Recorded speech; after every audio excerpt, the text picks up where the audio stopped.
नमस्कार दोस्तों, मैं doctor Pradeep Kumar Mowal, assistant professor, university of Rajasthan Jaipur. कैसे हो आप दोस्तों?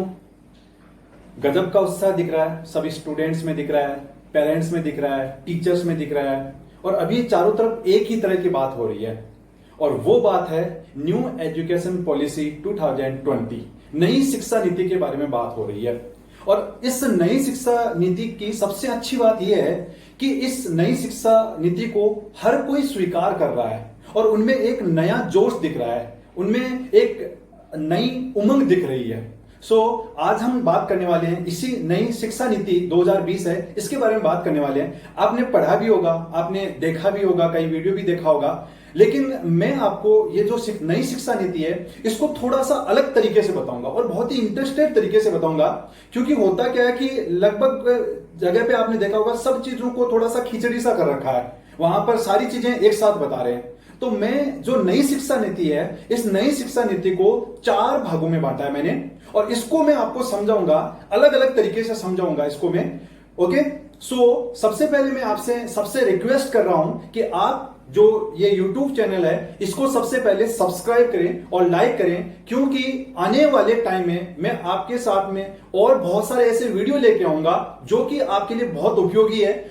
ये जो मेरे वीडियो होंगे वो लगभग वीडियो है वो एजुकेशनल वीडियो होंगे, और कुछ वीडियो ऐसे होंगे जो मोटिवेशनल वीडियो भी होंगे। एक्चुअली सबसे खासियत जो होगी वो ये होगी कि स्टूडेंट क्या चाहता है, उसके मन में क्या चल रहा है। मैं आपसे ये रिक्वेस्ट कर रहा हूं कि इस YouTube चैनल को सबसे पहले सब्सक्राइब कीजिए। ओके, अब हम बात करते हैं जो नई शिक्षा नीति है, इस नई शिक्षा नीति के बारे में बात करते हैं। दोस्तों, 1986 में शिक्षा नीति आई थी। उस टाइम पे शिक्षा नीति में काफी कमियां रही थी, और उसके बाद में 1992 में उसमें थोड़े से चेंजेस हुए थे, लेकिन अब तक वही शिक्षा नीति है वो चलती हुई आ रही है।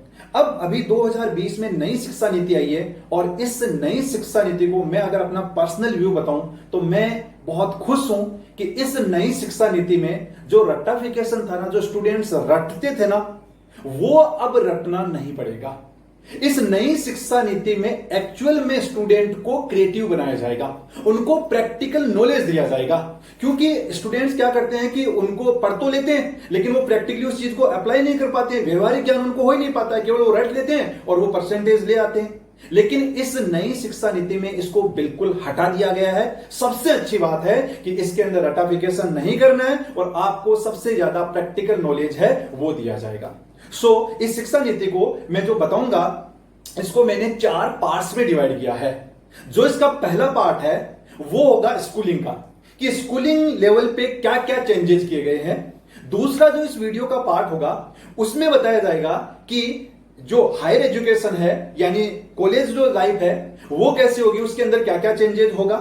थर्ड जो पार्ट है वो ये होगा कि स्कूलिंग एजुकेशन में भी चेंजेस हो रहा है, कॉलेज एजुकेशन में भी चेंजेस हो रहा है। तो ये सब चेंजेस हो रहा है, तो इसके लिए इंफ्रास्ट्रक्चर की जरूरत है। तो ये जो एजुकेशनल बॉडीज है उनके अंदर क्या क्या चेंजेस होने वाला है और क्या क्या होने वाला है। और जो फोर्थ चीज है ना, वो सब स्टूडेंट के लिए खुशी लेके आने वाला है, और वो ये चीज है कि आपके लिए आगे क्या क्या कैरियर के और जॉब्स के ऑप्शंस है। मैं स्टूडेंट से सबसे रिक्वेस्ट करूंगा कि इस वीडियो को एंड तक देखना। ओके, हम सबसे पहले हम बात करते हैं कि स्कूलिंग लेवल पे क्या चेंजेस हुआ है। पहला पार्ट है, उसके बारे में हम बात करते हैं। स्कूलिंग लेवल के ऊपर बहुत बड़ा चेंजेस हुआ है। अब तक आपने सुना होगा कि 10+2 सिस्टम होता है। ओके, अब 10+2 सिस्टम नहीं है, ध्यान रखना। अब जो सिस्टम है वो है 5+3+3+4। ध्यान से समझना, ये कई लोगों के समझ में नहीं आ रहा है कि ये 5+3+3+4 है क्या। मैं इसको बहुत अच्छी तरीके से आपको समझाता हूं कि आखिर ये है क्या चीज। समझना, जब आपका बच्चा 3 साल का हो जाता है तो उसके बाद में सबसे पहले उसको स्कूल में भेजते हो आप, 3 साल कंप्लीट होने के बाद में। अब आप 3 में 5 जोड़ो, कितना हुए? 8। यानी जब आपका बच्चा 8 साल होगा तब आपका बच्चा एक स्टेज से गुजरेगा। उसके बाद में 8 में 3 और जोड़ो, कितने हुए? 11। यानी आपका जब बच्चा 11 साल का होगा तब एक अलग स्टेज से गुजरेगा। उसके बाद में उसमें 3 और जोड़ो, कितने हुए? 14। यानी आपका बच्चा है जब 14 ईयर होगा तो एक अलग स्टेज आएगा, और उसके बाद में उसमें 4 और जोड़ो, कितना? 14 प्लस 4 18, यानी जब आपका बच्चा 18 साल का होगा तब वो एक अलग स्टेज से गुजरेगा। ओके, तो ये जो 5 प्लस 3 प्लस 3 प्लस 4 जो है वो यही है। अब समझना है, इसको ध्यान से समझना कि पहला जब आपका बच्चा 3 साल का हो जाएगा तो उसके बाद में उसमें 5 यानी 8 साल का होने पर आपके बच्चे को स्कूल भेजा जाएगा। इस 5 साल को 2 पार्ट्स में डिवाइड किया गया है, 3 प्लस 2 में। 3 क्या है यहां पर?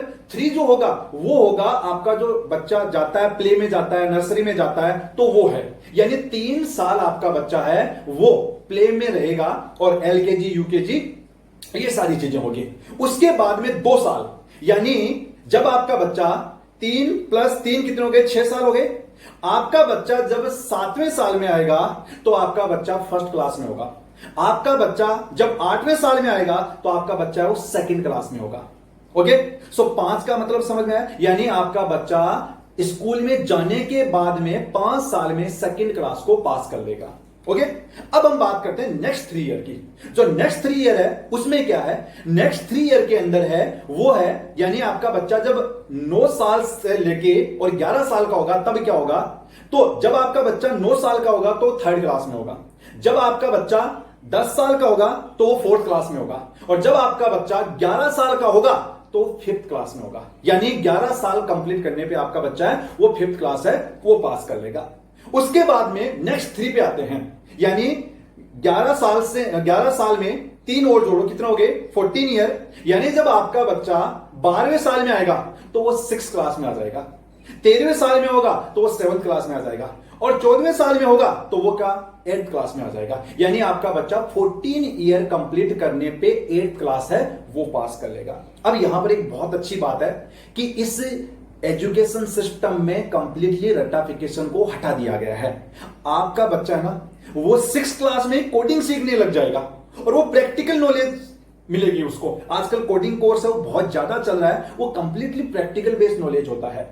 सो वो कोडिंग सीखने लग जाएगा। जो सेमेस्टर सिस्टम होता था, जो बच्चा कॉलेज लेवल में जाके सेमेस्टर का नाम सुनता था, वो अब स्कूल में इंट्रोड्यूस कर दिया गया है। और वो बहुत अच्छी बात भी है, क्योंकि इतने दिन क्या होता था कि बच्चा है वो लास्ट में पढ़ता था, साल भर जो भी चीजें चलती थी। लेकिन अब सेमेस्टर सिस्टम आने वाला है, उसको बिल्कुल प्रैक्टिकल नॉलेज दिया जाएगा और उसी का उसका एग्जाम लिया जाएगा। ओके, सो अब नेक्स्ट की बात करते हैं। जब आपका बच्चा 14 ईयर कंप्लीट कर लिया है तो आपके बच्चे ने 8th क्लास वो पास कर लिया है। अब हम बात करते हैं जब 4 साल आगे की ओर बात करते हैं, यानी जब आपका बच्चा 15 ईयर कंप्लीट करेगा तो 9th पास कर लेगा। जब 16 ईयर कंप्लीट करेगा तो 10th पास कर लेगा। 17 ईयर कंप्लीट करेगा तो 11th क्लास पास कर लेगा। और जब वो 18 ईयर कंप्लीट करेगा तो वो 12th क्लास है वो पास कर लेगा, 12वीं पास कर लेगा। यानी आपका बच्चा 18 साल का होने पर 12th क्लास है वो कंप्लीट कर लेगा। अब इसकी एक खास बात और है कि पहले क्या लेना पड़ता था? 11th क्लास में सब्जेक्ट लेने पड़ते थे। सो उस चीज को भी हटा दिया गया है। और जैसे आपने साइंस सब्जेक्ट लिया तो साइंस के साथ में साइंस में आपको फिजिक्स, केमिस्ट्री और मैथ ये सब्जेक्ट लेने पड़ते थे, या बायो ये सब्जेक्ट लेने पड़ते थे। अब ऐसा कुछ भी नहीं है। अब बच्चे का इंटरेस्ट क्या है वो सब्जेक्ट वो ले सकता है, उसकी चॉइस है। इस एजुकेशन सिस्टम को बिल्कुल फ्लेक्सिबल कर दिया है। एक्चुअली इस एजुकेशन सिस्टम का जो एम है ना, वो एम यही है कि एजुकेशन को बेटर किया जाए, बच्चा रट्टाफिकेशन ना करके और वो प्रैक्टिकल नॉलेज से आगे उसको अप्लाई कर सके।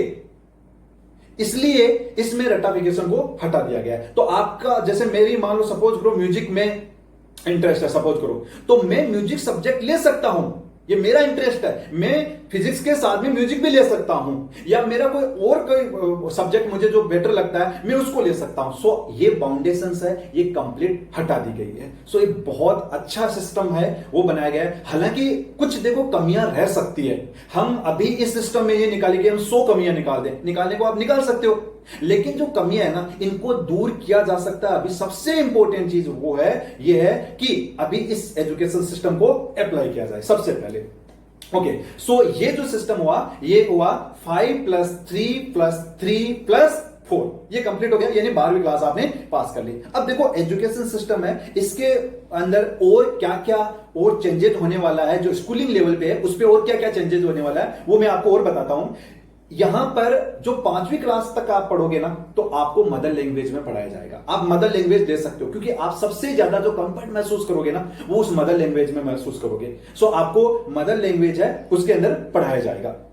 नेक्स्ट है, जो अभी जो मिड डे मील चलता था स्कूलों में, उसको भी कुछ बेहतर करने की कोशिश चल रही है, उसको और बेटर करने की कोशिश चल रही है, उसमें कई और चीजें हैं वो इंट्रोड्यूस करने की कोशिश चल रही है। नेक्स्ट जो है, 2030 तक 100% ग्रोस एनरोलमेंट रेशियो हो जाएगा।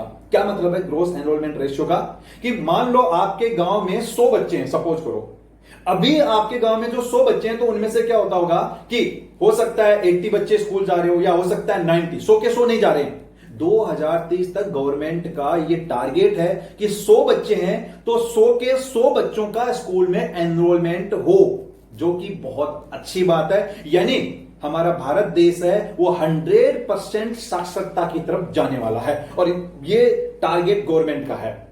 ओके, हमें भी इसमें साथ देना है। नेक्स्ट जो इसके अंदर क्या किया गया है कि जो आपका एग्जाम होता था, वो इतने दिन क्या होता था, लगभग सब्जेक्टिव एग्जाम होते थे। ऑब्जेक्टिव एग्जाम पे नहीं ध्यान दिया जाता था, टेक्निकल चीजों पे नहीं ध्यान दिया जाता था। अब जो है सब्जेक्टिव एग्जाम भी होगा और ऑब्जेक्टिव एग्जाम भी होगा। एक्चुअली आपका माइंड है वो चीजों को किस तरीके से सोचता है, वो रटता है, या वो उन चीजों को बेटर तरीके से प्रैक्टिकल नॉलेज में लेके करता है, वो सारा का सारा आपका यहां पर एक जो एग्जाम होगा इस सिस्टम में इंट्रोड्यूस किया गया है। ओके, नेक्स्ट क्या है कि 6th क्लास से आपको वोकेशनल कोर्सेज सिखाने लग जाएंगे। जैसे मैंने पहले भी बताया था कि कोडिंग वगैरह के जो कोर्सेज है वो आपको सिखाने लग जाएंगे। इसी तरीके से सिलेबस में कंप्लीट चेंजेस होगा, लगभग चेंजेस होगा इसके अंदर। क्या मतलब है चेंजेस का? कि अभी स्टूडेंट्स बहुत सारा जो सिलेबस है काफी ज्यादा होने की वजह से पढ़ नहीं पाते थे, सिलेबस को कम किया गया है और सिलेबस को क्रिएटिव बनाया जाएगा, और जो व्यवहारिक नॉलेज में या प्रैक्टिकल नॉलेज में जो हमें काम आता है उस तरह के सिलेबस को डिजाइन किया जाएगा। नेक्स्ट जो है वो ये है कि अभी कुछ स्कूलों की कमी है, तो बहुत सारे ऐसे प्री स्कूल्स है वो खोले जाएंगे ताकि कोई भी बच्चा है वो स्कूल से वंचित ना रहे।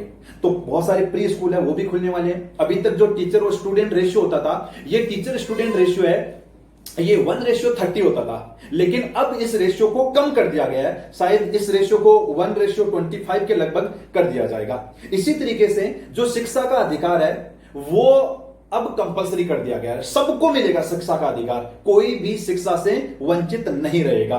इसके साथ में भी मैंने आपको बताया था कि आप अपने सब्जेक्ट जैसे साइंस ले रहे हो, आर्ट ले रहे हो, कॉमर्स ले रहे हो, तो इसके साथ में आप अपना मनपसंद सब्जेक्ट है वो ले सकते हो। कुल मिला के जो हम अभी जो बात कर रहे हैं ना इस स्कूलिंग लेवल एजुकेशन की, ये कंप्लीटली स्टूडेंट्स के फेवर में है, और बच्चा क्या चाहता है, वो किसमें सुविधा महसूस करता है, वो सारी की सारी चीजें हैं वो गवर्नमेंट ने इसमें इंट्रोड्यूस की है। और इस शिक्षा नीति की सबसे बेहतर बात बताऊं मैं आपको, इसमें सब लोगों की राय ली गई है, ग्राम पंचायत लेवल तक इसमें राय ली गई है, हर किसी से राय ली गई है, और उन सब राय को इंट्रोड्यूस किया गया है। ये नहीं है कि हाँ दिल्ली में बैठ के और ऑफिस में इसको तैयार कर लिया गया, नहीं, इसके अंदर गांव के लेवल तक को लेके गए हैं सरकार है, जो कि सबके विचारों को इसमें इंट्रोड्यूस किया गया है। ओके, ये तो बात हुई स्कूलिंग लेवल की। सो स्कूलिंग लेवल है वो बहुत ही फ्लेक्सिबल होने वाली है, ये बहुत ही प्रैक्टिकली है वो होने वाली है, और बहुत कुछ आप लोगों के लिए अच्छा होने वाला है। क्योंकि जब तक स्कूल लेवल है ना वो अच्छा नहीं होगा ना, यानी आपकी नींव अच्छी नहीं होगी, तो आप आगे बेहतर कैसे कर सकते हो। सो आपकी नींव को बहुत मजबूत बनाया जाएगा। और इसकी सबसे बड़ी चीज है ना वो ये कि सरकार और लोग इसमें इतना ज्यादा इंटरेस्ट ले रहे हैं ना कि बस सब लोगों ने ठान लिया है कि हमें एक नए भारत का निर्माण करना है। क्योंकि एजुकेशन को अगर मैं बात करूं, शिक्षा के बारे में बात करूं, तो शिक्षा शेरनी का वो दूध है जो इसको जितना ज्यादा पिएगा वो उतना ही ज्यादा धारेगा। इसलिए एजुकेशन बहुत इंपॉर्टेंट है। आप लोगों को सबको जो एजुकेशन है उसके ऊपर इंडिविजुअली गवर्नमेंट तो कर ही रही है, लेकिन आप लोगों को भी इस एजुकेशन में जो पॉलिसी है इसके अंदर बढ़ चढ़ के हिस्सा लेना चाहिए। ओके, अब जो हम बात करते हैं, नेक्स्ट जो हम बात करते हैं एजुकेशन की, स्कूलिंग के बाद में जो हम यूजी जो लेवल है या पीजी लेवल है यानी हायर एजुकेशन है उसके बारे में हम बात करते हैं। अब तक क्या होता था कि आपको जो सब्जेक्ट, जैसे आप यूजी में एडमिशन से ले लिया, ठीक है, अब सपोज करो यहां पर इसको 4 ईयर कोर्स इंट्रोड्यूस किया गया है। क्या मतलब है, अभी तो यूजी जो होता था वो ग्रेजुएशन होता था वो 3 साल का ही होता था, लेकिन अब 4 साल का कर दिया गया है। यानी गवर्नमेंट ने स्टूडेंट्स के लिए एक बहुत अच्छी स्कीम लेके आए हैं, और वो ये है कि आपके लिए मल्टीपल एग्जिट और एंट्री डोर्स है वो ओपन रखे हैं गवर्नमेंट ने।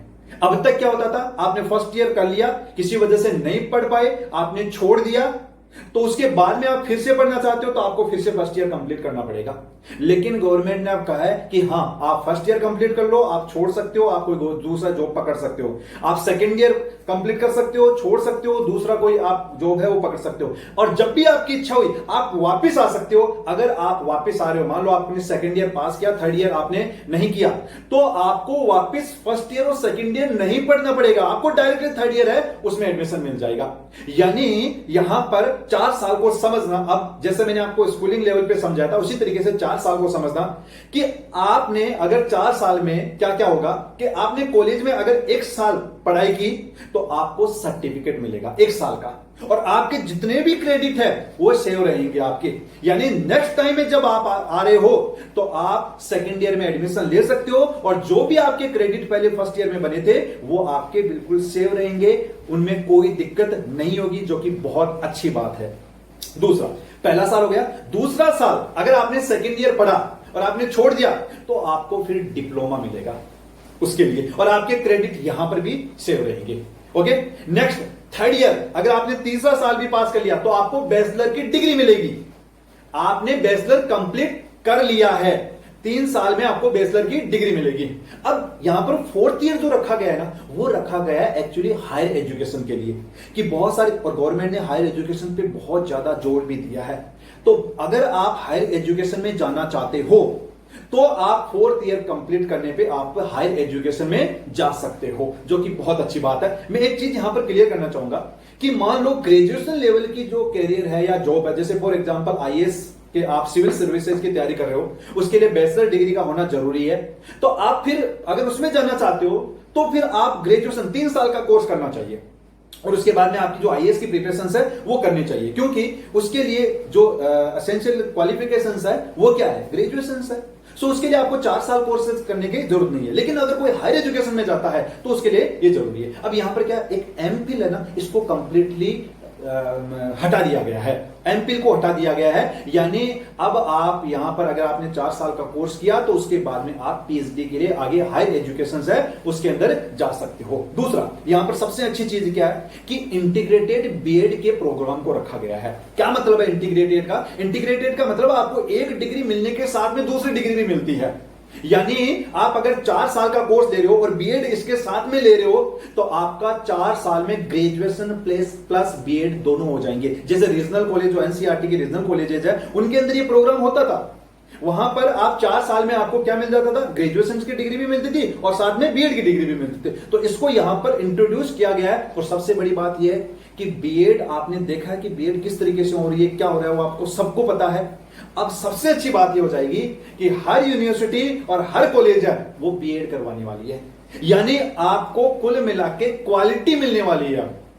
आपको अगर सीखना है बच्चों को कैसे पढ़ाना है, क्या करना है, सारी चीजें हैं वो क्वालिटी के साथ में मिलेगी। यानी 4 साल में आप अपनी बीएड कंप्लीट कर लेंगे। तो जो स्टूडेंट्स टीचर बनना चाहते हैं, उनके आगे बच्चों को पढ़ाने का आगे वो फ्यूचर देख रहे हैं, उनके लिए बहुत अच्छी बात है कि उनको 4 साल का जो कोर्स है वो कोर्स लेना चाहिए। सो ये जो एजुकेशन ग्रेजुएशन लेवल पे भी गवर्नमेंट ने बहुत ही अच्छा प्लान है वो तैयार किया है। ओके, इसी तरीके से यानी आपके ऊपर कोई ऐसा सिस्टम बिल्कुल फ्लेक्सिबल कर दिया गया, आपके ऊपर कोई इस तरह का दबाव नहीं होगा कि नहीं आपको ग्रेजुएशन करनी, आप बीच में छोड़ सकते हो, आपके जो क्रेडिट है वो हमेशा सेव रहेंगे। इसी तरीके से क्या किया गया है, यहां पर प्रैक्टिकल नॉलेज पे ध्यान दिया गया है। जैसे मैं अगर बात करूं आपको प्रैक्टिकल नॉलेज से क्या मतलब है, जैसे अगर आप आईआईटी में जाते हो तो वहां पर क्या होता है, आपकी थ्योरी क्लास होती है, उसके बाद में क्या होता है आपका प्रैक्टिकल होता है, और उसके बाद में ट्यूटोरियल होता है। ये कई बड़ी यूनिवर्सिटी में भी चलता है। यानी वहां पर आपको जो थ्योरी होती है उसके साथ में प्रैक्टिकल नॉलेज है वो दिया जा रहा है। गवर्नमेंट ने इसको सभी कॉलेजें और सभी यूनिवर्सिटीज में भी इसको क्या किया गया है, इंट्रोड्यूस किया है। सो ये बहुत ही अच्छी चीज है। आप अपना मनपसंद सब्जेक्ट ले सकते हो। आपने केमिस्ट्री लिया तो आप अगर सपोज करो आपको पब्लिकेट अच्छा लगता है तो आप ले सकते हो। आपके ऊपर कोई ऐसा दबाव नहीं होगा कि आप ये सब्जेक्ट नहीं ले सकते। बिल्कुल आपके अकॉर्डिंग बात की गई है इस एजुकेशन सिस्टम में। ओके, उसके बाद में मल्टीपल जॉब ऑप्शंस आपके लिए ओपन होंगे, बहुत सारे ऐसे ऑप्शंस हैं वो ओपन होंगे।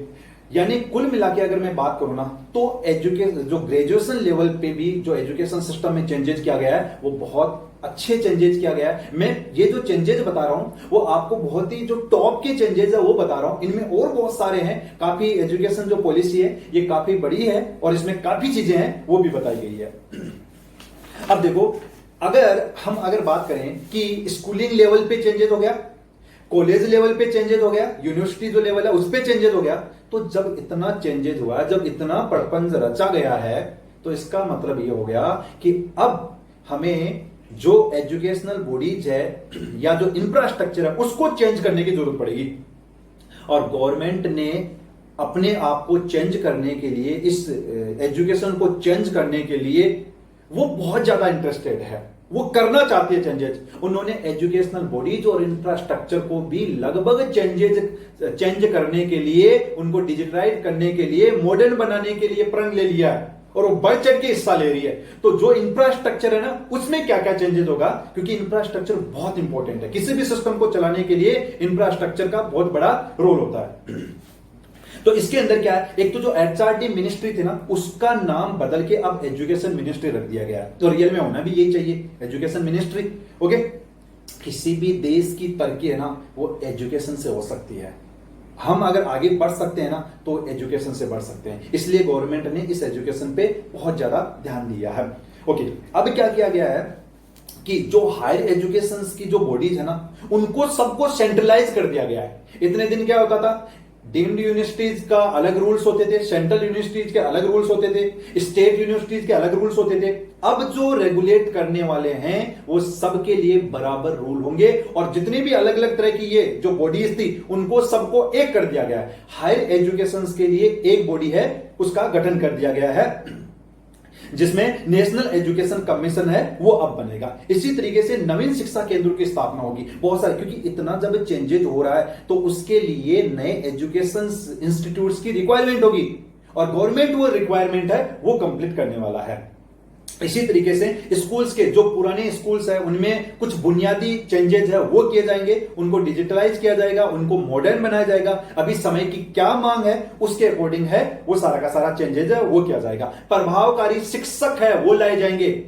तो स्टूडेंट्स, अगर आप टीचर बनना चाहते हो ना आगे, तो आपके लिए बहुत अच्छी अपॉर्चुनिटी आने वाली है। इस नई एजुकेशन पॉलिसी से बहुत सारे जॉब्स है वो आने वाले हैं। इसी तरीके से अब इतने दिन क्या होता था, ट्रांसफर होता था, तो एक जगह से कहीं, तो काफी टीचर्स थे वो बहुत ज्यादा परेशान रहते थे। अब ट्रांसफर है ये बंद होने वाला है, यानी अगर आपका प्रमोशन हुआ है वहां पर जगह नहीं है तो फिर वहां पर ट्रांसफर हो सकता है आपका। इसी तरीके से बहुत अच्छी चीज है कि गवर्नमेंट ने रिसर्च पे ध्यान दिया है। रिसर्च में क्या है, एनआरएफ की स्थापना है वो की गई है। एनआरएफ क्या है, नेशनल रिसर्च फाउंडेशन। इसमें अब तक ये सोचते थे कि जो साइंस के स्टूडेंट्स है वही रिसर्च कर सकते हैं, नहीं, अब जो है ना सब रिसर्च कर सकते हैं। तो एनआरएफ में साइंस को रखा गया है, टेक्नोलॉजी को रखा गया है, सोशल साइंस को रखा गया है और आर्ट को रखा गया है। तो ये बहुत अच्छी शुरुआत है। डिजिटल जो टेक्नोलॉजी है उसका डेवलपमेंट होगा। बजट जो है वो 4.43% होता था, लेकिन इसको बढ़ा के 6% कर दिया गया है। इसी तरीके से मिशन नालंदा और मिशन तक्षशिला उसकी स्थापना की गई है। इसी तरीके से जो निष्क्रिय और घटिया जो एजुकेशन जो संस्थान है उनको बंद कर दिया जाएगा। ओके, आपका जो एजुकेशन का डाटा है ना, उस एजुकेशन के डाटा को स्टोरेज किया जाएगा। आपकी कंप्लीटली इंफॉर्मेशन है वो नेशनल लेवल पे स्टोरेज होगी। तो ये जो है ये इंफ्रास्ट्रक्चर है जो एजुकेशन बॉडीज है उनके अंदर है, ये चेंजेस किया गया है। अब मैं आपको सबसे ज्यादा जो फोर्थ पॉइंट है उसके ऊपर ध्यान देना कहूंगा कि उसके ऊपर ध्यान दे, और वो मैंने आपको बताया था कि जब ये सारी चीजें हो रही है तो आगे जॉब और कैरियर के क्या ऑप्शंस है। दोस्तों, बहुत सारे ऑप्शंस आने वाले हैं। मतलब मैं ये कहूंगा कि खुश हो जाओ आप लोग और मेहनत करना शुरू कर दो, क्योंकि अब जो अपॉर्चुनिटी आएगी, अगर कोई समझदार है ना तो वो अभी से लग जाएगा, और जो अपॉर्चुनिटी आएगी ना उसको ग्रैब कर लेगा। गवर्नमेंट बहुत सारी जॉब और जो कैरियर ऑप्शंस है वो लेके आने वाले हैं। इसलिए क्योंकि इतना जब बड़ा सिस्टम चेंजेज हो रहा है तो उसके लिए मैन पावर की रिक्वायरमेंट होगी, और मैन पावर की रिक्वायरमेंट होगी तो आपको पता है कि जॉब के जो ऑप्शंस है वो बहुत आने वाले हैं, इसलिए आपके लिए बहुत सारे जॉब के ऑप्शंस आने वाले हैं। सो मैं सब स्टूडेंट से हाथ जोड़ के रिक्वेस्ट करूंगा कि आप लोग तैयारी अभी से शुरू कर दो और अपने आप को जो कहते हैं ना प्रैक्टिकल नॉलेज है उसके अंदर लेके आ जाओ। ये एजुकेशन जो पॉलिसी है ये बहुत अच्छी है, हालांकि कमियां हैं, लेकिन कमियां समय के साथ में इन कमियों को दूर कर दिया जाएगा। अभी सबसे इंपॉर्टेंट चीज है कि ये जो एजुकेशन पॉलिसी है ये अभी इसको अप्लाई करना सबसे इंपॉर्टेंट है। मैं उम्मीद करता हूं कि आप सब लोगों को ये वीडियो बहुत पसंद आया होगा। मैं आपसे फिर से रिक्वेस्ट कर रहा हूं, हाथ जोड़ के रिक्वेस्ट कर रहा हूं कि इस YouTube चैनल को सब्सक्राइब करें और लाइक करें, ताकि आने वाले टाइम में आप और बेहतर एजुकेशन के बारे में जान सके। आप सबका बहुत बहुत धन्यवाद।